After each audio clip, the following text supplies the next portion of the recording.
Hey y'all! Well, it's preamp shootout time, and this is going to be a little different than our last preamp shootout, which was pure tube preamps. This time we're doing these op-amp tube buffer type preamps that you see all over Amazon. The Sparkos one you can get directly from them, and then well, let me just kind of go over what I'm going to be doing. Got a Bluesound Node X, which is the newest version that has the Saber DAC in it, and it's got, I can't remember what they call it, but it's got some sort of dedicated headphone chip amp that is supposed to be like a big upgrade from the other Bluesound Node. So that's going to be kind of our reference source. And I'm going to use this to stream into all of these things, and so we're going to be using the same DAC to listen to on all these devices, which I think makes sense. We got the Sparkos guy here, which is kind of on the upper end scale of this thing, but it's still pretty affordable, especially if you're a headphone amp user. And I do plan on trying to hook these things up to the Analog Discovery 2 and put some different loads on them and see like what these things will output, so we have an idea of the power that will drive headphones, so you guys can make a determination if, you know, maybe one of these has a lot more power than the other and you got a hard to drive headphones, or low impedance, high impedance, all that kind of stuff. So we're going to get into that. This T1-Pro here on the end is just a preamp. It doesn't have a headphone out, so it's not going to be part of the headphone thing, but I still want to see how this thing works as a preamp. And that's the other part of this thing. We're going to listen to these on headphones, but then we're also going to see how well they drive those KT120 monoblocks, because those amps need a pretty good preamp drive. Like just the source coming out of a DAC really isn't enough to drive them the full volume. They do need a boost, and so we're going to play with that too. And these three all have Bluetooth. We may do a quick little just Bluetooth comparison to see if they all sound the same. This middle one here is a, what is this guy called? It's a T6 Pro. And this one has a headphone jack in it. And I'll kind of go over the features and stuff. We're fixing to look on the inside of these things, and I'll kind of go over some of the features. Some of them have, you know, socketed op amps. These two do. This one doesn't. This one is claiming, and this is the Fosi P3. I just got this one the other day, and I've been kind of waiting on it to do this video series on this. These guys claim that the tubes are actually used for amplification. And while I was just sitting here looking at these things, one of the things I may do is, you know, power these things up outside of the case and measure the plate voltages on the tubes, just to kind of get an idea, like how much of the tube are we using. I never even thought of doing that, and I haven't seen anybody else do it either. But, you know, tubes like having voltage run through them, and if you're running them at 30 volts on the plate or something, I'm not sure how much of the tube you're actually getting out of it. So anyway, I'm going to do a little bit of that. So again, Aiyima T1-Pro, T6 Pro, P3 Fosi, and then the Sparkos Gemini, which I've listened to this, and yeah, it sounds good already. I mean, I don't want to spoil myself, but again, a little higher price point. It's got its own built-in power supply. These are using wall warts, and so it's kind of a different, you know, different game. These are using the little 7-pin tubes. This is using a 9-pin tube, and you can also use either 6.3 volt or 12 volt filament tubes. So you got a lot of options with this. Kind of go over that when we look at the inside. So anyway, without further ado, let's tear these things apart. Okay, so let's take a look at the inside of some of these little preamps we're going to be reviewing. And this is the Aiyima T1-Pro, and this one has Bluetooth. It's got RCA in and out. This is an auxiliary sub-out port that's a 3.5 millimeter. It's got a 12 volt trigger, and that's the power in. Obviously, these are the tube sockets, and it has 3 socketed op amps, and they are in 5532P. And obviously, being socketed, these are replaceable. This one's got something right next to the socket that would probably restrict you from being able to use a discrete op amp. You might be able to do it with a riser, but you need to be careful to make sure it doesn't short out at the top of the case. But yeah, I'm not sure what this third one does. Obviously, or I would think obviously these are left and right channels. So yeah, there's a third one back there that's doing something. I'm not a solid state engineer, so not sure how much impact this one back here would have on the sound, or if it's related to the sub out, maybe, who knows. So anyway, let's put the next one up here for inspection. And this is the Fosi audio unit, and this one, none of the op amps are socketed, and it has 4 N5532s, and they're these little guys here. And again, they are soldered to the board, so you're not going to be rolling op amps in this guy. Now, Fosi claims this unit is tube amplification instead of a tube buffer. Not sure if that's actually the case or not. I'm not going to question their claim, though, without going in with this thing running and checking the signal path and all that stuff. I'm not sure we're going to ever get that deep into this guy. It does have Bluetooth, and it has RCA in and out. So, yeah, that's an interesting idea, at least, that these are actually used for the amplification. And it has a headphone jack, which the T1-Pro Aiyima doesn't. This one has center detent, treble, and bass, which should help make it easier to like neutral out the EQ if that's what you want to do. Let's go back to this T1-Pro a second. One of the things it has that I really like is it's got a tone defeat switch. And I wish they all had that. And so it's got, off Bluetooth RCA on the switch here.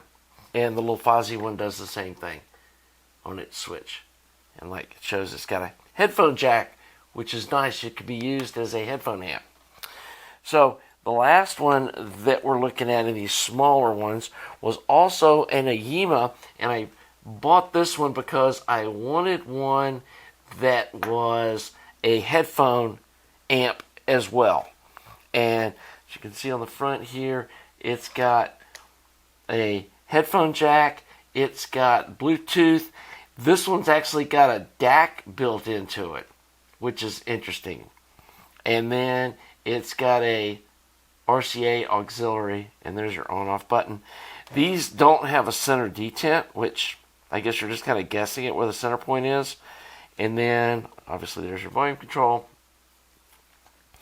This one also has socketed op amps, and it has 4 5532Ds. Now, I don't know what the difference is in like a 5532D and a 5532P, or if there's any real difference in the way they sound, but this one does have 4 socketed op amps. I'm going to assume that these two are related to the left and right channel. Possibly one of these is doing something with the headphone jack. I don't know what job each of these is performing, and these may not be what I think. And you may need to swap all 4 of them to really get any change in sound. And again, these two, you could obviously put discrete op amps in without any problem. These have this little blue box, I guess it's a capacitor maybe, right next to the socket.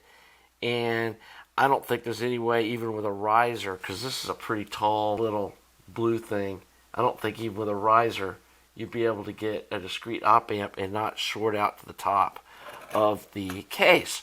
And so, yeah, that's the inside of the little T9 unit. Again, I wish this one had a tone defeat switch like the T1-Pro does, but it doesn't. And not sure whether these Aiyima units are using the tubes as a tube buffer or whether they're actually using the tube for a gain stage in the preamp. I think that may be pretty apparent when we start listening to these things and swapping tubes out. And I'm hoping I can find a tube that at least in one of these preamps makes a big change, maybe even a negative change where it's got like no top end or it kills the bass, and then be able to tell which one of these the tube impacts the sound more. So that'll be something I'm shooting for when I'm testing these. And then the last one we're going to look at, and we're going to have to zoom out for this one because this guy's much bigger. And here's the Sparkos unit. And obviously much larger. Well, you can see there's the little guy there. It's a much larger unit, but it's definitely got some quality features. This is the only one that has a 4-pin XLR for XLR headphones. It's got the large 1/4 inch headphone jack, which you can obviously use an adapter with. And then this one's also got a gain switch here that changes the amount of gain that the preamp has, which is a useful feature. There's your power switch, a little LED. Obviously that's the volume knob. The other interesting feature that this guy has, and I'm assuming these are like the Pro size op amps, and they appear like they're soldered in place. So they don't have any intention of you coming in and swapping these out, which my experience with these Sparkos op amps, they sound so good you wouldn't be doing that anyway. But here it's got a bias jumper, which you can change from low to high, which would impact how much of the tube sound that you're going to get. And then it also is able to swap between like a 6.3 volt only tube, and they have a list of the tubes that are of each kind, and then you can pop the jumper over here to use like the 12A dash whatever tubes. Like there's another list of all of those that will swap into this amp. So if you are going to use the 12 volt tubes, or the tubes with the 12 prefix, you need to move this jumper from here to here. He did say that if you don't do it and you put the tube in it, they've designed it so it doesn't fry anything. It just doesn't work. So it'll be obvious when you put the tube in it doesn't work that you need to do something a little further. But it's nice that it has this option for this jumper so that you can use a wider variety of tubes, and which the other amps that we're looking at don't have that option.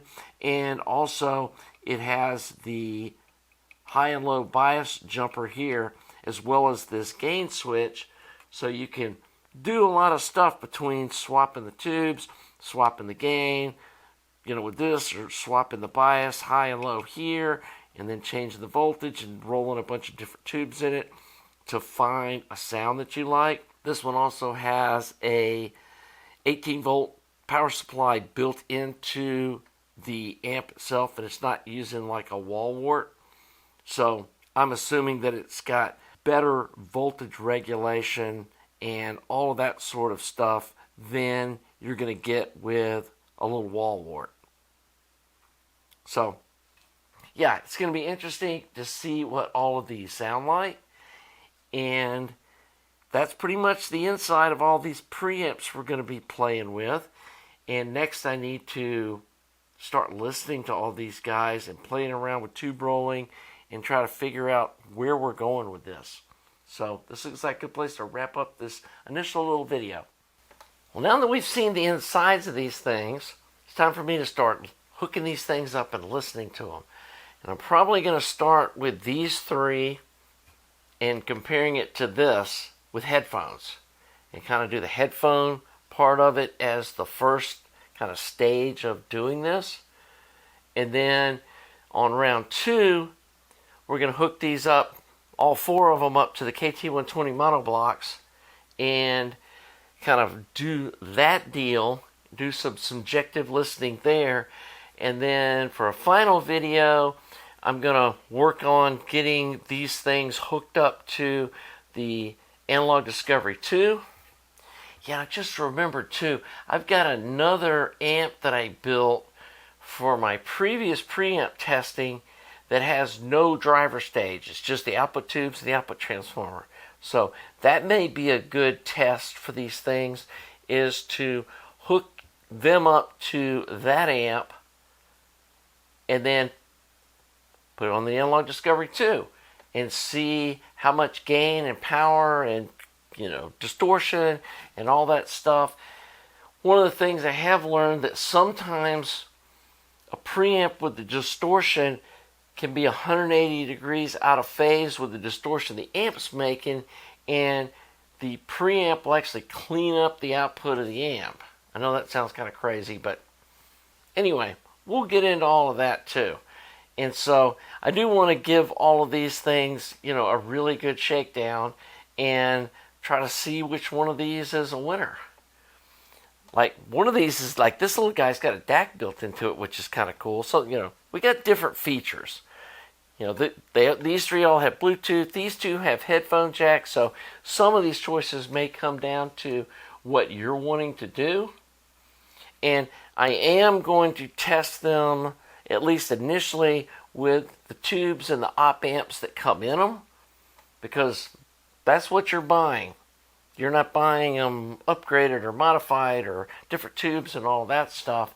And then later we may swap some op amps into these 2 here and see if we can improve their performance. If we got time. Some of this might be kind of overtime. I may not get all this done in, you know, this first initial kind of round of stuff, but I do want to get, Andrew Sparks sent me this. I really want to get the review part done on this because he's been patient, and so has Aiyima. They've been really patient. Just full disclosure, Aiyima sent me this one with no guarantee of, like, you're going to get a good review. Just, hey, give us a review. I bought this one out of my pocket. Fosi sent me this one. This one's on loan. And this DAC that I bought. So, yeah, kind of a mix. Anyway, if you find this interesting, you want to watch more videos about this little preamp shootout, please subscribe to the channel. Please like the video. Should have some more stuff coming out next week after I do some listening to these things over the weekend and start getting kind of the subjective part of it done. And I need to do some research too on like what tubes fit in here, see if I've got any extra tubes. I know I've got a bunch that'll fit in this guy, and so that kind of makes it life a little easier. And yeah, this should be a fun little video series. So until next week, have a nice day.